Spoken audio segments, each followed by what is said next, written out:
Welcome. Hello. Good afternoon, Hi, everyone. Nydia. Good to see you. Hi, Allison. Nice to see you too. How's everything? Good. A little busy, but good. Can't complain.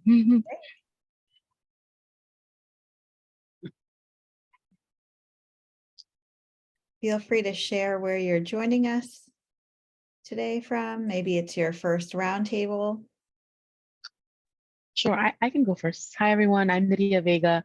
I work at Schroders. I'm in talent acquisition. It's actually my first roundtable. I'm calling from New York. I'm sitting in the New York office, I should say. So nice to see you all, ladies. Oh, welcome. I'm so happy you're here. Thank you.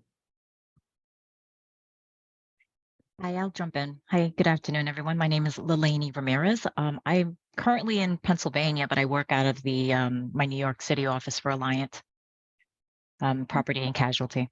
Nice to meet everyone, and this is my first meet. Love it. Welcome. Hi, Leah.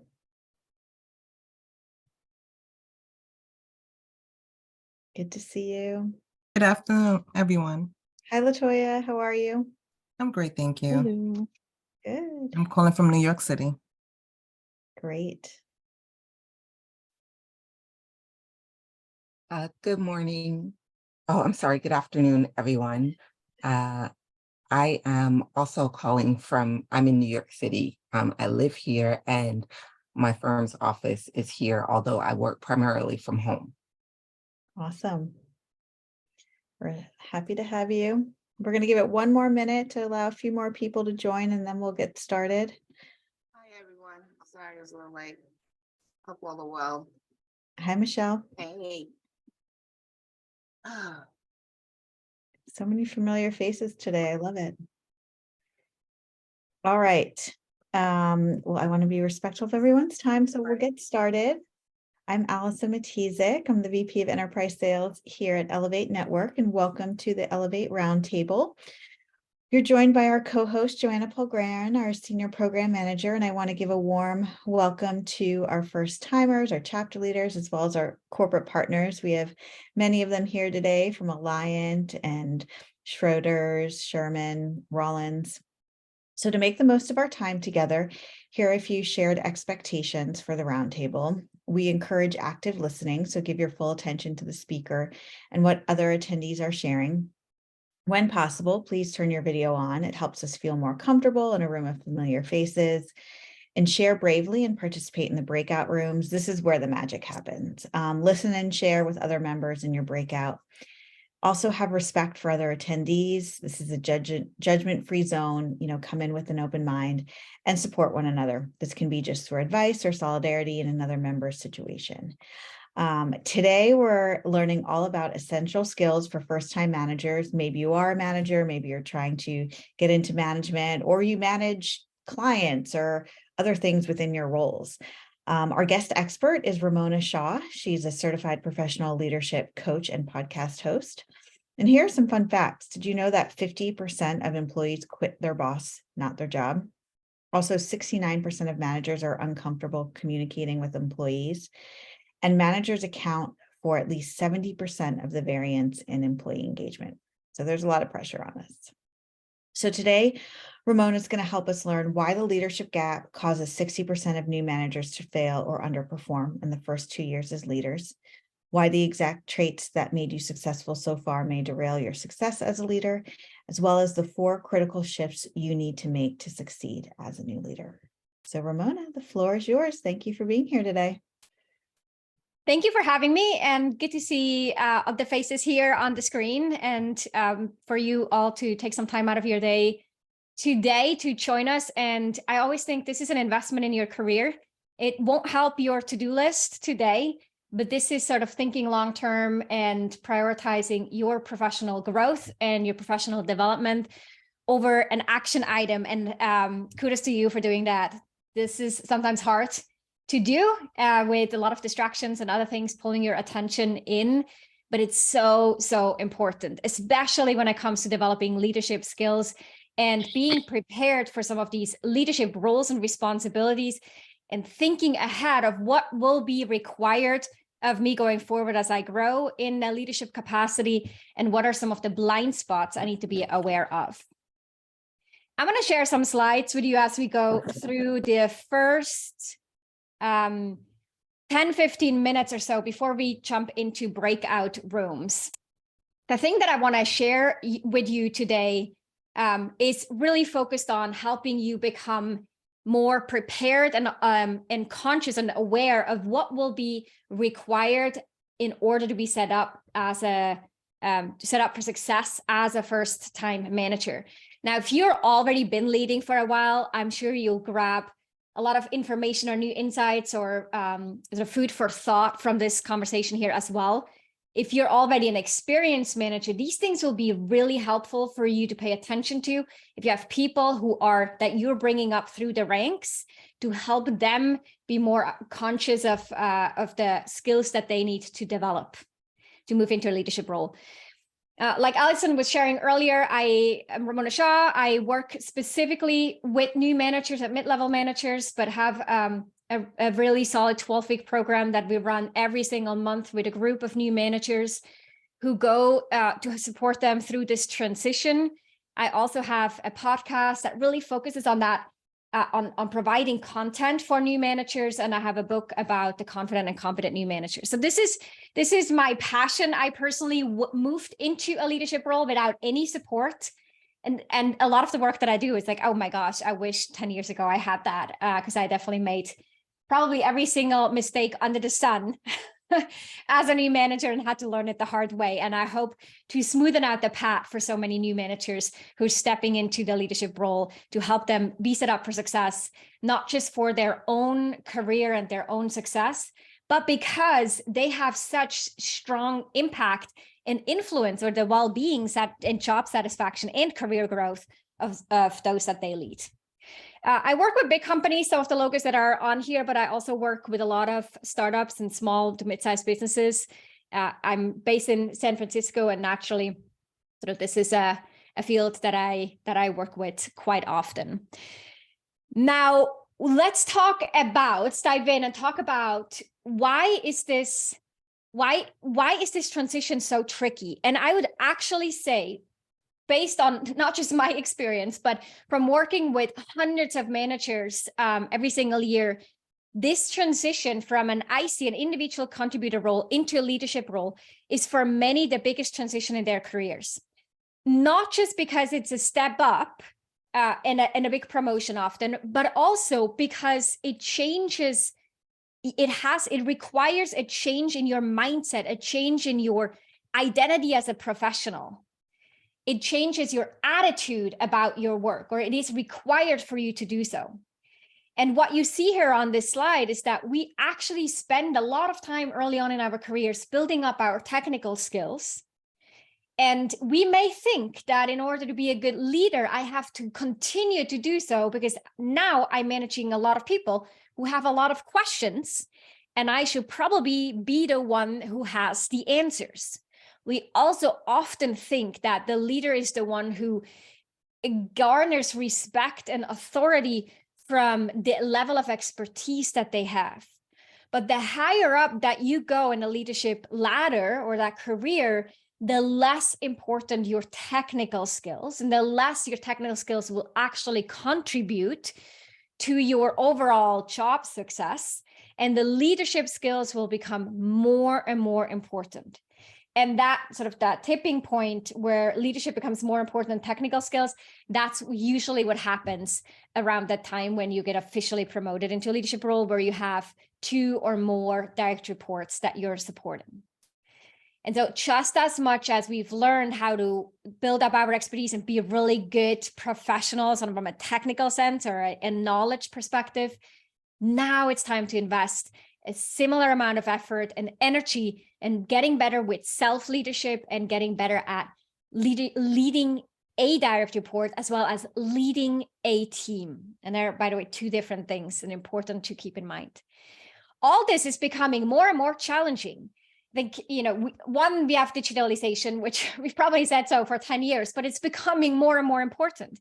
The recent introduction of AI tools that are becoming accessible to every single person in an organization will require a leader to start to manage their workforce or their teams or their departments in a different way. What leading looks like today will be different than what leading will look like in a couple of years, or even a year from now.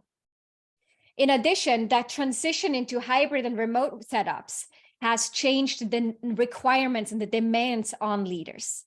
The importance of creative inclusivity and diversity, not just because we want to see factual diversity or check the box, but really to create a culture that is inclusive and people feel like they belong. That's a requirement that a lot of leaders need to learn along the way. How do I do this?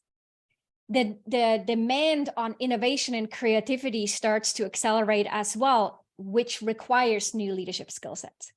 So not only do we need to focus on leadership more so than technical skills, the demands on what level of leadership skills are required to be successful are also increasing.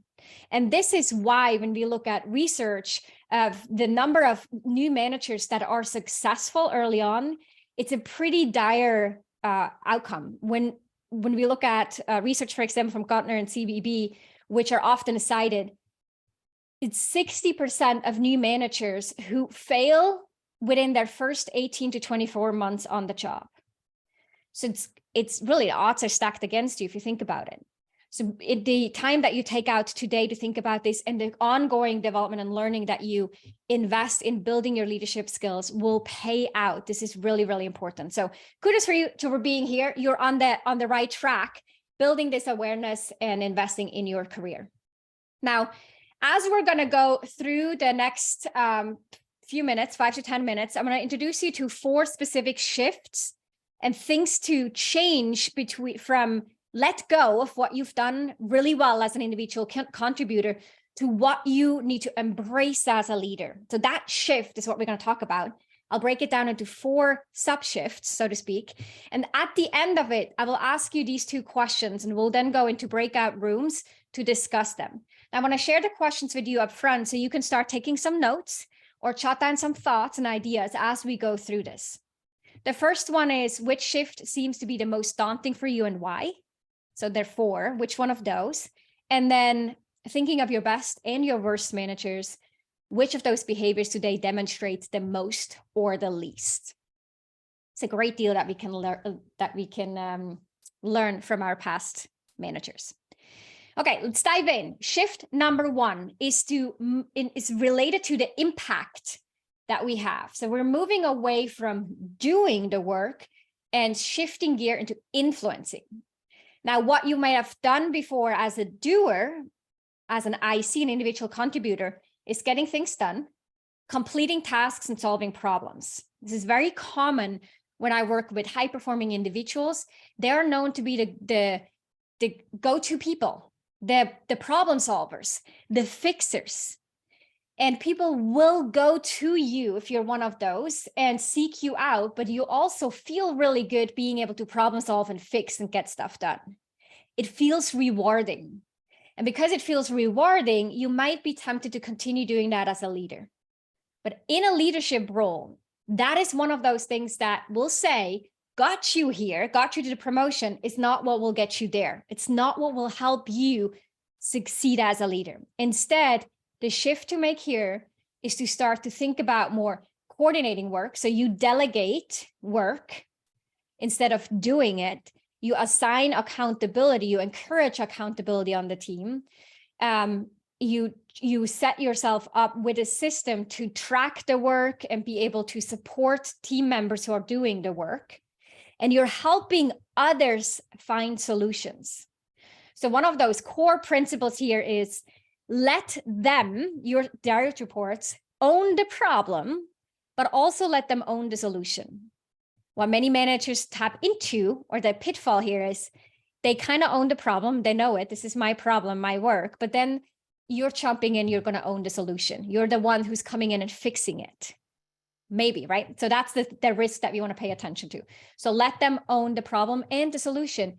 You're kind of the Yoda on the sideline, supporting them and helping them find resources and solutions to that problem, but they're still owning it. That will help them grow and will help them feel a lot more motivated. So that's shift number 1, from doing to influencing. Shift number 2 is from advice giving to coaching. And from my experience with working with new managers, this is a really hard one to let go. And I think it comes from in our school system and lots of years of building these patterns that when someone asks a question, we tend to just want to give the answer, especially if we have an answer that we can share and we think be helpful. And as an IC, this is great because someone comes to you with a question, you want to give an answer, you want to solve it. As a leader, if you continue to do this, you're making everyone else dependent on you because now they're going to keep coming to you for advice. The great leaders will turn that around and start to navigate the spectrum between giving advice, which sometimes is needed, but more often than not, they move into that side of the spectrum that's about coaching and asking questions. So my initial go-to would be here. When someone comes to you and asks a question, instead of giving an immediate answer, say, yeah, I have some idea on how to address that. But before I do, what are your ideas? How would you go about it? What have you already solved or tried, or what's worked and what hasn't worked? Getting into the pattern of asking a question first. It will teach you so much more about where they're coming from and what the gap is that they're missing. And it will help them think and grow. So that's shift number 2. Shift number 3 has to do with performance. Many new managers are new managers. They got promoted because they're doing really well. They're performing well. And so all up until that point, from college on, of school on, actually earlier on, we've been trained to think about how do I perform better. As a leader now, all of a sudden, we're supposed to no longer think about our performance, but think about everyone else's performance. And this can feel a little frustrating. And I've definitely been in this situation where I thought, it's 6 p.m. I've had a whole day of work. I feel exhausted and my to-do list is longer than it was in the morning and I got nothing done. All I did all day was helping everyone else get through their to-do list and solve their problems. And here I am, a whole paper full of things to do and I got nothing done. And it can feel frustrating and as if we're not being productive and as if we're not really doing anything. But that identity has to shift. It's no longer about you and your performance and your results. It's now about you helping others. And that is the value you bring to the team. Now, I get it. Some people have still a lot of IC work while they're also like individual work, while they're also supporting a team. So you have to strike that balance. But as a leader, the value you add is no longer about your own deliverables. It's now about helping others deliver. And oftentimes you might not get the credit for that. Someone else will be praised and recognized. And that can feel a little, not disappointing. It can feel uncomfortable or like, I got to go back and get my own recognition and my own reward or own sense of satisfaction. And that's a normal part of going through this transition. So if you experience that, know you're probably on the right track. So that's the 3rd shift. That's important to keep in mind as we move from an IC role into a leadership role. The 4th shift has to do with, instead of following directions and expectations, it's to take a lead role in setting the direction and setting the expectation. Now, this one here came to be, or when I wrote the book on these 4 shifts, and the book goes way more into detail of this and help with tactical things. But when I wrote the book, the first 3 were very obvious. I saw them in almost every single interaction with new managers. I recognized where they stand on these shifts and what are the barriers. This one here came out of doing a lot of 360 assessments where managers would give feedback on the new manager. So the new manager, let's say my client, did a 360-degree feedback assessment, and their manager would say, I wished they would, set more direction, and they wish they would be more proactive in strategizing, thinking ahead, and clarifying expectations. And that feedback from superiors to the new managers is what I weaved into here. So in being used to receiving direction and getting goals and then executing on those, it will take, in order to be successful as a leader, it will take you to get a little uncomfortable and maybe leaning out. It feels like leaning out a window and looking down. That kind of feeling of, okay, I have to step in. I have to think about the strategy. I have to think beyond my team. But how does this impact the other teams around me, or the department, or even the organization? And then as a result, I have to manage across, I have to connect with people, build relationships across the organization, and get people aligned, connect the dots, come up and have an opinion, put a stake in the ground, stand up for something, and communicating that, especially when talking to senior leaders as well. And that is a new skill that you need to embrace as a new manager. These are the 4 shifts. So I'm going to pause here and quickly check in with Allison if any questions came up before we jump into the breakout rooms. But I hope so far you've maybe heard me say something that you resonated with. Capture that right now, write it down. What was the thing? Or you maybe saw something on a slide that you think, yep, that was it. And then think about managers that you've been within their team, where you see, yeah, that worked really well, or this didn't work well, and here's why, so that we can have a dialogue in the breakout rooms about these 4 shifts.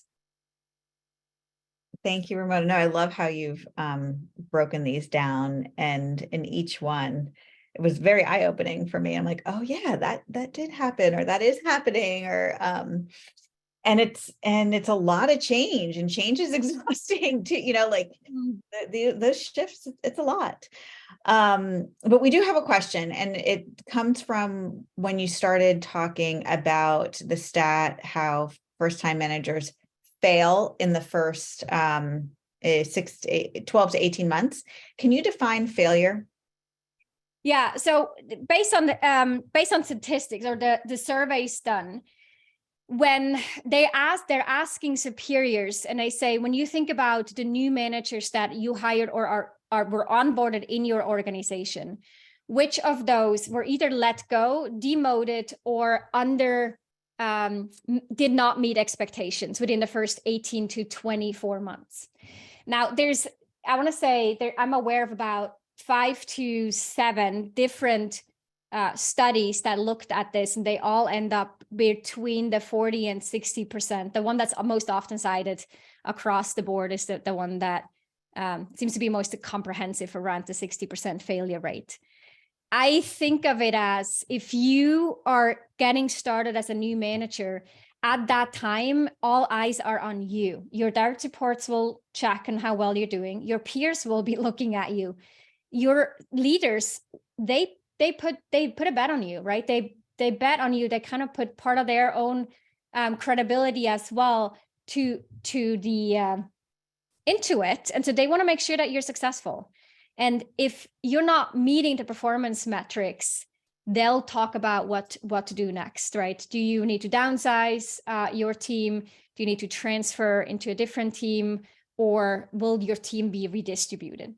And, based on my own experience, I see this sadly more often than I wished, where people come to me and say, hey, I know I should have worked with you a year ago, but now here's the situation. I was asked what I want to do next because they're taking my team away.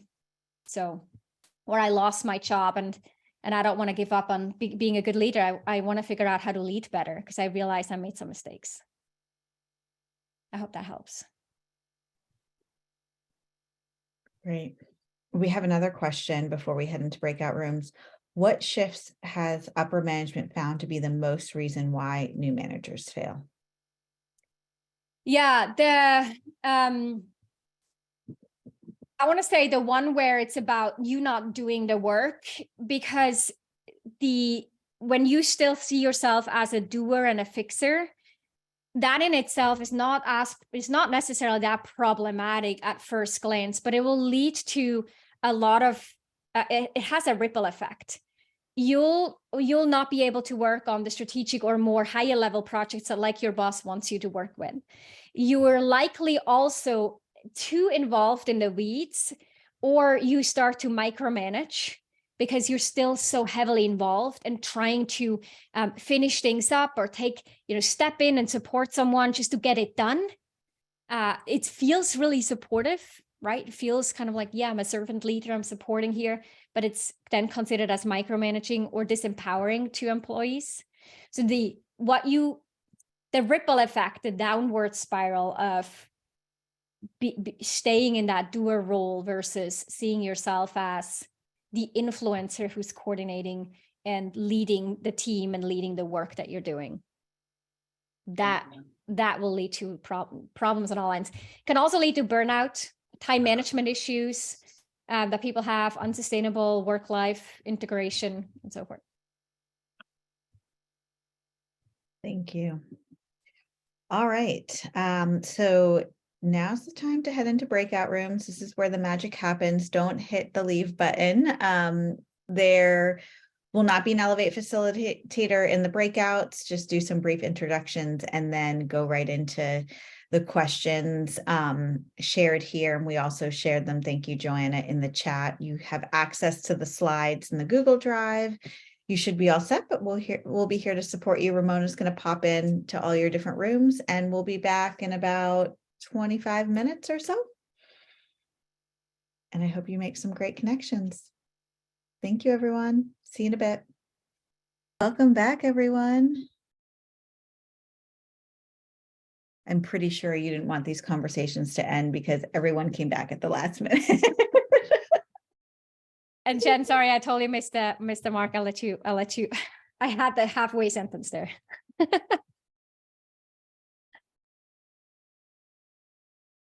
All right. Narona, you want to kick us off and share how your breakout room experience was? Yeah, so I was only able to join 2 of the rooms, but I was just in that final making a comment about if you think that you're struggling, or you might not enjoy being a leader, or you might be in a situation where you think this whole leadership thing is just not in my strong suit.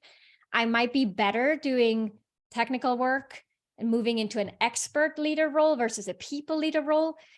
Yes, one, it's good to build that awareness and make a decision, because not everyone should or needs to be a leader. That's one. But 2, also, sometimes people come to me and say, I don't know if leadership is the thing for me, if I'm cut out to be a leader. And I ask them what kind of leadership training that they've had and what kind of team setup they had. And it just shows that they were, one, not equipped, like they didn't have the training and the practices and tools or the knowledge on how to lead well. So it made it harder. And 2, they may have a very junior team that needed a lot of handholding and a lot of training, and things didn't go well, or they have to, teach them with the behavioral stuff or train them on, coach them on that. And it can feel way more challenging than it needs to be, or than it might be if they were, going through that hardship and then leading a different team, or leading at a different level, or in a different company, or just helping their team elevate. And it may take a year, but after that first year, that was hard, it'll get easier. So I would just say, it's good to think about whether you want to be a people leader or not, but also give yourselves time to get through the hardship and know it may be better down the road, versus saying, I'm just not cut out to be a leader.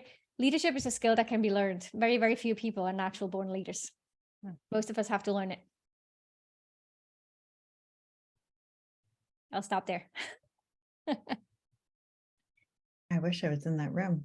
Any questions for Ramona, or would anyone like to share, which some traits of their best and worst managers?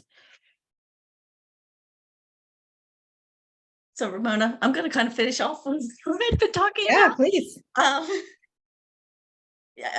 Just other people background real quick. I went from having only like 1 person, and now I've got 5, and so it was a huge jump and everything, and having to get different people trained and up and running, so to speak, but having to do some of that workload because there weren't people trained, and now getting to the point of that delegation.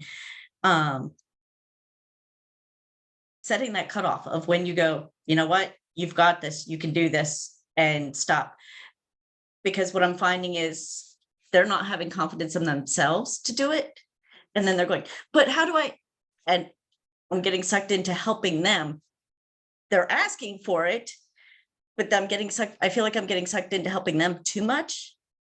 And then things like my work isn't getting done. And that's where I'm having this time, life balance stuff going on, and burnout, and Yeah. needing to find that balance better. Yeah. And you're not alone, Jenny. This is such a common challenge. If you think about, you take a step back and you think about whether or not your team consciously or unconsciously sees you as a safety net. And if you are the first person they consult if they have a questions, the answer to those two questions would be indicators if you're creating too much of a dependability. Right. And it really is like wrapped in this beautiful package with the bow on being a servant and supportive leader. If you care for people and you see them struggle or they ask for help, like every cell in your body wants to be helpful. And in the short term, it's really, you see the immediate result. You see the problem being solved. But then down the road, then you find yourself in a situation where you realize, I'm helping too much. They're not learning, or they're not getting better. I'll or I still don't have challenge, I'll time. still ask those questions and try and get, I'm trying to get them to understand the concepts that next time they can apply it. But it's just not, I don't know. I need to let Jen. go of every fiber of my body wanting to help when they ask for help, I guess. Well, Jen, I was in the breakout room with you. I think you're doing an amazing job, and I'm the helpful, scenarios you've provided. I'm definitely gonna, I'm gonna take from that. Well, thank you, because Yeah. it's been quite the challenge lately. No, I think you're doing amazing. Yeah. Yeah, and it's finding a balance. It's so true. Where it's finding that balance between helping and then also recognizing when do I need to take care of myself, because it's not sustainable anymore. And then trusting, right? Trusting in That your it people, gets done. that it gets done. Yeah. Yeah. A lot of it comes down to trust. I think that's all our biggest fear is like, is it gonna get done? And Well, there's only one of the 5 I worry about, that one.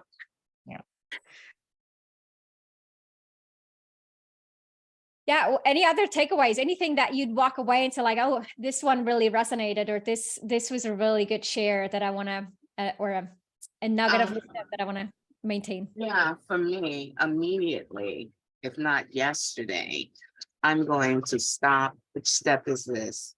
1, doing, getting, completing, and solve, is just too much. And I have to influence, learn to let go, because that is me. I'm like, oh my God, thinking I was like on a good trajectory. I'm like, you are putting your nail in your coffin. And that is my takeaway to use immediately, ASAP, and get on the ball. So thank you for that. This was like awesome. It's funny how you've been working for a while and you think, and one thing can just totally like kick your feet from under you. But this is not a bad kick your feet from under you. It's just like, oh, this is something you can change immediately. This is in your power, in your hands, and I'm going for it like that. So thank you. That's awesome. Yeah, and when you make changes such as this, I think a good practice also would be to inform the team. You say like, hey, I'm thinking about a few changes. Here is how I'm going to operate, or here's what I'm going to do. So they are not caught off guard, but they know why you're making a change, or how they can now best interact. And it's not even that I have the team, I am the support, So Yeah. my guys, they'll, I just learned, and it's kind of a reinforcement. When you do things, sometimes they don't care how it gets done. They just want it done by when it's done. So it's for me to be more creative, to not think that, oh, if I delegate it, then I have to go over it. It's going to be more time. It's just easier if I do it myself, blah, blah, blah, blah, blah.